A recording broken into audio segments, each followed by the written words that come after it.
হে রব্বুল আলামিন, হে একমাত্র মালিক, হে একমাত্র পরওয়ারদিগার, হে একমাত্র রহমত দানকারী, হে একমাত্র সাহায্যকারী।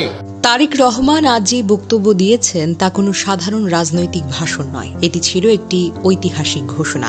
ওসমান হাদি থেকে জুলাই শহীদ, জুলাই শহীদ থেকে 1971-এর শহীদ, 1971 থেকে 2024 একটি ধারাবাহিক আত্মত্যাগের ইতিহাসকে তিনি এক সুতায় বেঁধেছেন। আধিপত্যবাদ, শক্তির গুপ্তচর, উস্কানির মাঝেও শান্ত থাকার শিক্ষা, পাহাড় থেকে সমতল, হিন্দু, বৌদ্ধ, খ্রিস্টান, মুসলমান, একটি বক্তব্যই পুরো বাংলাদেশকে কভার করেছেন। মার্টিন লুথার কিং বলেছেন, আই হ্যাভ আ ড্রিম, আর তারেক রহমান বললেন, আই হ্যাভ আ প্ল্যান। সবচেয়ে লক্ষণীয় বিষয় হলো কি জানেন, তিনি বক্তব্যে কোনো মায়া কান্না করেননি, নিজের ত্যাগ, পরিবার, নির্যাতনের গল্প টানেননি। যারা তাকে 17 বছর দেশে আসতে দেয়নি তাদের নামও তিনি নেননি, বরং বললেন, আমরা এবার শান্তি চাই, আমরা ঐক্য চাই, আমরা দেশটাকে গড়তে চাই।